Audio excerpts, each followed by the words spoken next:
right. Welcome to episode number 2 of Shift. I'm your host, Anthony Cadigan, and I run a video production company in New England called Cadigan Films. Today I'm joined by Michelle Barrett, who's a close family friend of ours for many years. And Michelle has become an expert in the process of home shoring, which is the term used to describe the transitioning of companies' jobs from a company's physical location to an employee's home. Michelle, thank you for joining us. Why don't you introduce yourself and tell us a little bit about how you got started working from home?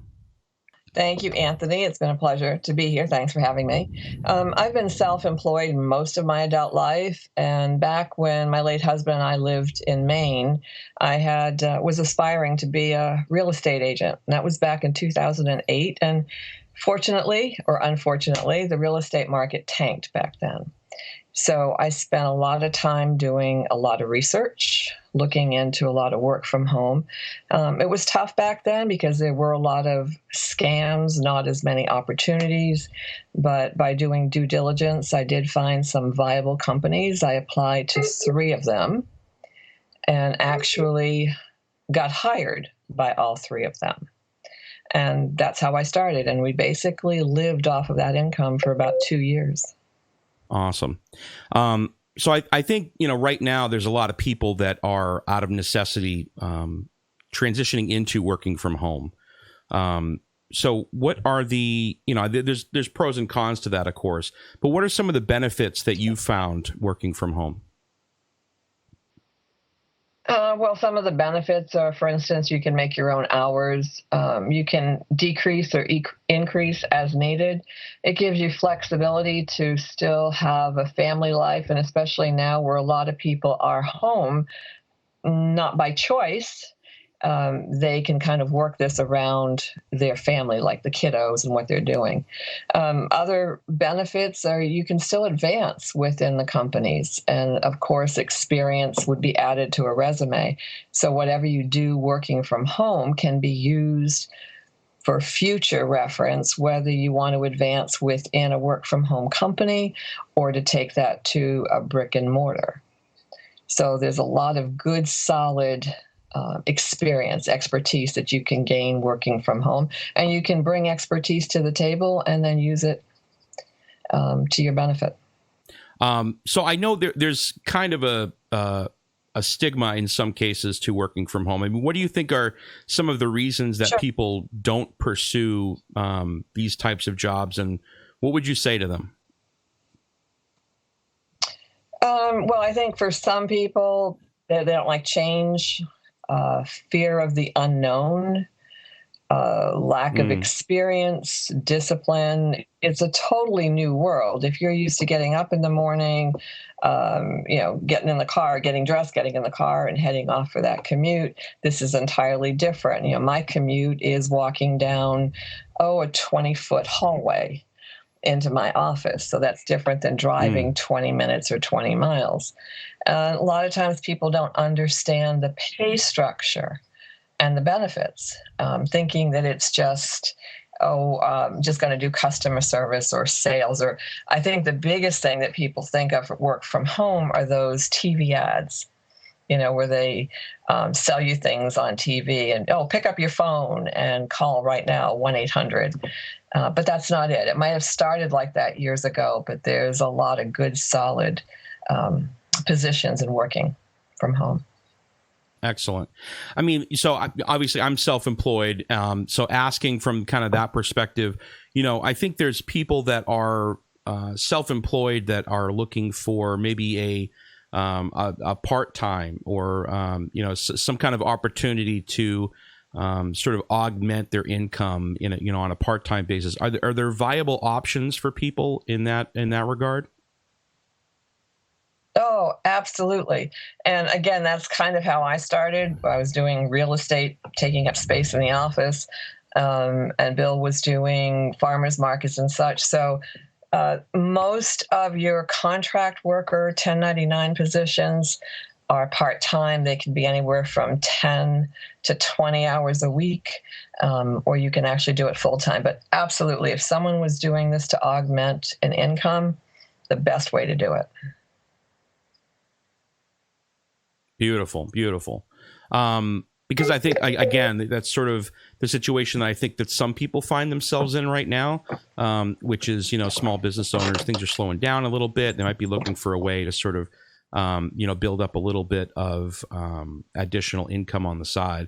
But I mean, what are you seeing right now? I mean, what types of industries are hiring? What kind of jobs are available right now in the marketplace? Well, again, right now, work from home opportunities are vastly broader than they were back in 2008. Back then, it was pretty much sales and some customer service. Now, the job market ranges from customer service, sales, tech support, search engine evaluators, big time medical field, courthouse researchers, transcriptionists, and education is a big boom for teachers to be able to teach online as well. Writers, freelance people. I mean, the list goes on. Photographers, translators, and all of these can be done via phone, email, chat, all done from the comfort of your own home.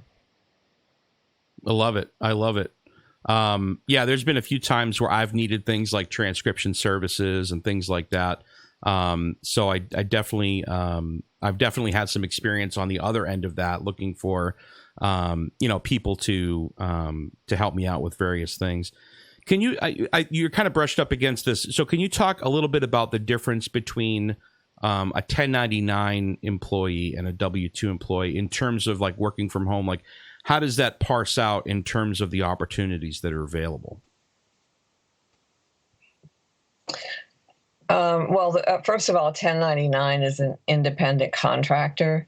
So you're basically using your own equipment, you set your own hours, you're responsible for your own taxes. So there's no taxes taken out. So you look at self-employment tax. W-2 is not much different as far as doing a regular brick and mortar. You're an employee. So your company tells you your schedule, so you don't get to pick and choose. They supply the equipment in most instances.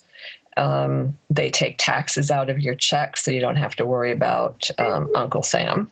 And they also have other benefits, paid vacations, health insurance, life insurance for some of them, vision and dental, which can be a really big deal. So salary and benefits, are they typically comparable? Like for a W-2 position, are salary and benefits typically comparable to what you'd find in a traditional office counterpart for that position? Oh, absolutely. Especially if you take into consideration and factor in the amount of money that one spends on gas, tolls, parking, and lunches, if you're buying lunch every day for work, clothing, if you have children, daycare. I can't imagine. I just can't think of all the other things aside from car insurance, mileage, wear and tear on the car. So absolutely. And factoring in benefits along with that, it's definitely comparable to what you would call the normal brick and mortar jobs. Yeah, there's a lot to take into account there because like as you were saying, Absolutely. The expenses that start to mount just from having the privilege to, go to an office every day. What are employers typically looking for in a work from home candidate besides, relevant work experience? Someone that's willing to work and to show up. That may sound a little foolish, but that's, I think some people that work from home it takes them a while to get into the flow to realize that this is a job. You show up every day as if you were going in and punching a clock. So experience is a plus, as in all jobs. Whether companies are looking for either 1099 or W-2, they're just looking for people who are willing, teachable people that are willing to learn, to work, and that are dependable. Kind of the same standards that you would have in a, quote, again, regular job, they hold true on a work from home job as well. Yeah, I mean, I think it's important to note that, work from home job is not, in terms of the, your work ethic and that sort of thing. I mean, it's certainly not any easier. I mean, there's definitely pros and cons, and there are some challenges associated with it. And me working from home, I mean, sometimes I find it challenging to both be able to like show up mentally, when I'm beginning work, and also to be able to like punch out, mentally, when the work is finished. So what kind of equipment and services does somebody need in order to be able to work from home? Well, first of all, you need to have a designated office space, something with a door that can close, again, just like you would at a job. And equipment, it depends on what the position is. So if you are either 1099 or W-2, generally you might need a landline depending on what the job involves. If it involves phone work like customer service or sales, you would need a landline. There's no VoIP or satellite phones that are allowed. High-speed internet that's wired, so you need an Ethernet. Wi-Fi is not acceptable. Satellite internet's not acceptable. So DSL, cable, Fios, and unfortunately, there are still some people that do have dial-up, but that is not acceptable. And for some of the 1099 and W-2 positions, you need to have a computer, and it can be a laptop or a desktop. It can't be your phone. It can't be a tablet. It has to be a computer that you can actually hardwire to the internet. Got it. And I think you mentioned before, so typically, for a 1099 type of position, working from home, I mean, you basically supply your own equipment, but a lot of times with a W-2 opportunity, they actually supply you with the equipment. Is that correct? Absolutely. Like for the job that I just started, I just got a beautiful iMac that they sent. It's not mine to keep. It's theirs. Oh. But for as long as I'm working with them, I'm using their equipment. Sweet. All right, cool. Now, are there options for people that have little to no experience? I mean, if somebody's looking to, just maybe completely change career paths and looking to find a work-at-home opportunity, but maybe they don't have relevant work experience, what kind of options would they have? Oh, there's a lot of options, and again, it would depend on what their skill set or what they would like to develop into a skill set, should I say. As long as their willingness to learn, they need to have a little bit of knowledge about, like, they have to know how to turn the computer on and navigate the mouse a little bit. So they have to have a little bit of tech savvy. But basically, I found with a lot of the companies, the experience isn't as important as the dependability and the desire to work, because they really want to train you for their way of doing things. So if they take someone that's had no experience, then they just train you and kind of mold you into what they want. Now, that being said, there are some positions that do require experience, but there's a lot out there that you don't need experience. That's great. I have definitely explored, this in the past, especially as a small business owner, and especially when I was kind of first getting started, looking to kind of supplement the income. And there's a lot of kind of sketchy things out there. There's a lot of scams targeting people, work from home opportunity, make a whole ton of money without that much work and all this. Obviously, if it sounds too good to be true, it is. But what is the best way for people to find legitimate companies to work with? Well, I'm going to share, or at the end, I'll share a link for one company or one resource that is absolutely fabulous. However, you can go look on your own, but there's key things to look for or to watch out for is no one's going to ask you for money up front. there is one company, and the company is Arise, and they're the only company that I know of that you pay for the training. And back in the day, you used to have to sign up with like a $20 sign up fee, but they're the only company that I know of. Basically, you pay nothing up front. Even if there's a background check or credit check done, the company pays for that themselves. Don't respond to anything via email or especially text that is going to ask for any sensitive information like your social security number, driver's license, address. Those are usually done on their website, which is a secure website.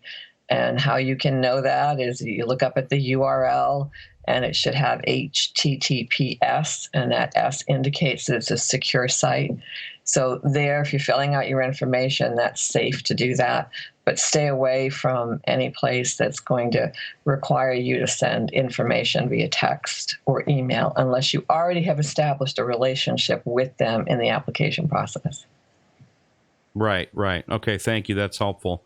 I'm going to go ahead and put these links up on the screen here. If you could just kind of go over them a little bit with the folks watching here. Let me just get these up. Sure. Okay. And there are more. I gave you these links because I have personal experience with these, so I can personally attest to them. I have worked for every one of those companies in one form or another, ranging from short-term to long-term. So the first two are W-2 employee positions, VIP Desk, and Kelly Services. And Kelly Services is the company that I'm currently employed with. Fabulous companies. VIP Desk is an amazing company as well. The 1099 positions are, the four that are listed: Live Ops, Westat, NextRep, and Arise. They're fabulous companies to work with as well. And again, they're all 1099 positions. And then the last link is the Rat Race Rebellion. I've been on their site and a part of their following since, probably, 2010.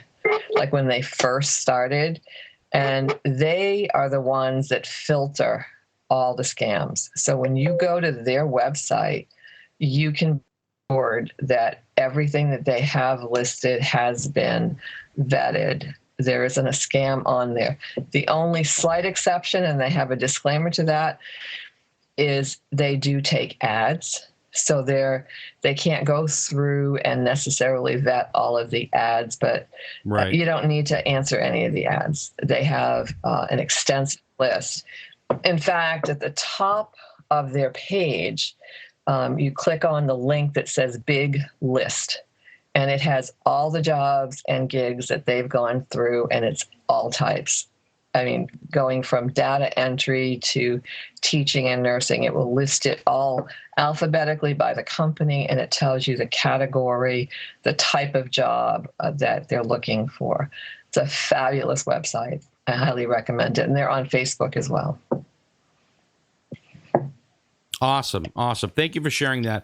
I think, having somebody that can share those links and sort of like that, that experience, from working with some of these different companies, I think that goes a long way with people, because I think that, I think for most people that are sort of trying to navigate this on their own, they really don't know, what's reputable and what's not. And, unfortunately, for every good opportunity out there, there's a scam that looks just like it.